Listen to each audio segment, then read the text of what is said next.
Very good morning बच्चों। स्वागत है आपका आपके चैनल रॉयल कॉमर्स में। यहाँ पर मैंने आपको फिनेंशियल मैनेजमेंट का इम्पोर्टेंट क्वेश्चन आपके एग्ज़ाम के रिगार्डिंग पहले से ही मैंने दे रखा है। उनका आंसर मैं अब आपके सामने रख रही हूँ। वैसे भी इस वीडियो को बनाने का मेरा मेन मकसद है कि कुछ बच्चे पूछते रहते हैं कि मैम एक अच्छा आंसर कैसे बनाया जा सकता है और ज़्यादा नंबर कैसे हम लोग उठा सकते हैं, तो उन्हीं का जवाब मैं यहाँ पर लेकर के आई हूँ। तो सबसे पहले मैं ये बता दूँ कि ये कॉपी जो मैं आपके सामने रख रही हूँ वो आपके क्लास की ही एक स्टूडेंट्स करुणा कुमारी का है। इसका रोल नंबर 263 है। यहाँ पर जो ये क्वेश्चन है, ये पहला नंबर क्वेश्चन फिनेंशियल मैनेजमेंट का जो सबसे 1 नंबर क्वेश्चन है, वहाँ पूछा गया है what is financial management right its function. तो सबसे पहले आपका आंसर किस तरह से होता है वो हम लोग यहाँ पर देख लें कि जो आपका जिस चीज़ के बारे में पूछा जा रहा है, व्हाट इज़ पूछा गया, डिफाइन पूछा गया या कुछ भी चीज़ें आपके सामने रखा जाता है। यहाँ पर कोई भी क्वेश्चन कोई भी रूप क्यों ना हो, तो यहाँ पूछा जाए सिर्फ फाइनेंशियल मैनेजमेंट क्या है, तो यहाँ पर आपको करना क्या है कि जो भी चीज़ आपको पूछा जा रहा है, फर्स्ट ऑफ ऑल आप उसको अपने वर्ड्स में डिफ़ाइन कीजिए। इन्होंने बहुत ही अच्छा सबसे पहले फिनांस का इन्होंने के बारे में बतलाया कि फिनांस होता क्या है, इसका मैनेजमेंट क्यों ही ज़्यादा इम्पोर्टेंट है।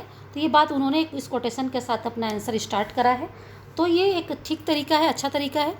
आगे हम लोग देखते हैं कि करना क्या है। ऐसे अगर आप लोग कोटेशन नहीं भी है तो आप उसको मतलब कि हर क्वेश्चन में ज़रूरी नहीं है, आप उसको छोड़ भी सकते हैं। जिसे यहाँ पूछा गया फिनेंशियल मैनेजमेंट, तो फिनेंशियल मैनेजमेंट क्या होता है वो पहले आप डिफ़ाइन कर दीजिए अपने वर्ड्स में। उसके बाद ये ज़रूरी होता है कि इसके बारे में कुछ एक्सपर्ट्स ने की क्या राय है, तो उसका नाम आप यहाँ पर नाम के साथ में उनका डेफिनेशन आप लिखेंगे। देखिए, एक लॉन्ग ना क्वेश्चन में ये ज़रूरी होता है कि कम से कम आप 3 डेफिनेशंस ज़रूर डालें। ठीक है, 3 डेफिनेशन ज़रूर डालेंगे और उसके बाद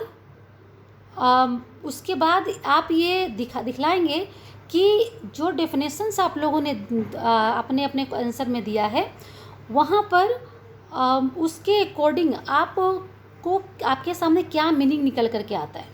तो फिर से हम लोग फाइनेंशियल मैनेजमेंट को एक दूसरे वर्ड्स में फिर से डिफाइन करेंगे आफ्टर जो डेफिनेशन है उसके बाद। ठीक है, अब यहाँ पर बात हो रही है फाइनेंशियल मैनेजमेंट को फिर ग्राफिकल वे में यहाँ पर रखा गया। ग्राफिकली अगर आपके सामने है तो वहाँ पर आप डाल सकते हैं। ठीक है, आगे हम लोग आते हैं कि अब यहाँ पर इस ग्राफ में आप देख पाएंगे कि ये फंक्शंस भी साथ में चल पा रहा है कि यहाँ पर फाइनेंशियल मैनेजमेंट में हम लोग बेसिक रूप से 3 डिसीजंस लेते हैं, financial decision, investment decision and dividend decision. इनसे जुड़ा हुआ रिस्क एंड रिटर्न्स रिलेशंस को हम लोग यहाँ पर स्टडी करते हैं और एक बेस्ट अचीवमेंट की मतलब पाने का कोशिश करते हैं। तो इसका ऑब्जेक्टिव्स जो होता है profit maximisation and wealth maximisation होता है।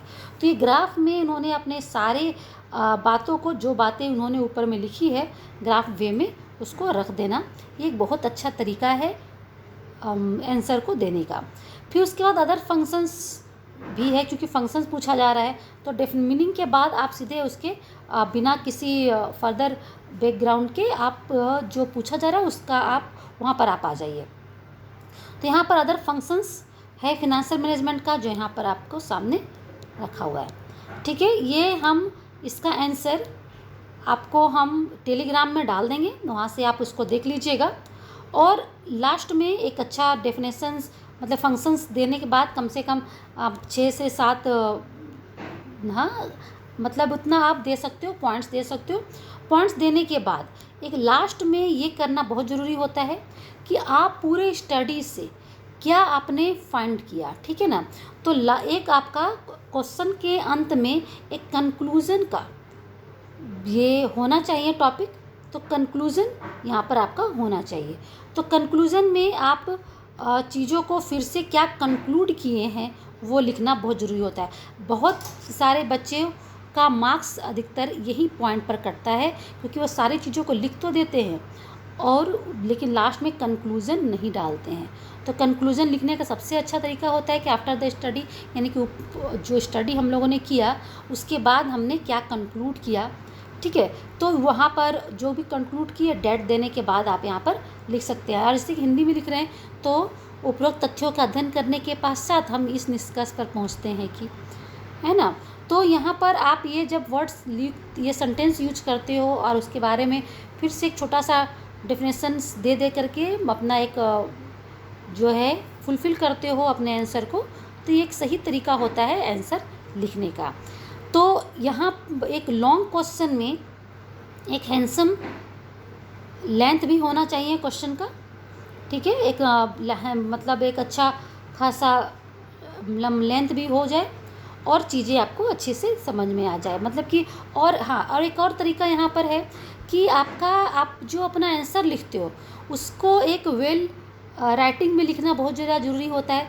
अब बोलेंगे कि राइटिंग तो वो तो सुधर नहीं सकता है, लेकिन क्या है, राइटिंग का यहाँ मेरा कहने का मतलब ये केवल इतना है कि आप जो भी वर्ड्स लिख रहे हो उसको आप स्पष्ट लिखिए, उस दो वर्ड्स के बीच में एक गैप होना ज़रूरी है, और कॉपी को पूरी अच्छी तरह से मतलब कि भरते हुए सजाते हुए आप लिखोगे।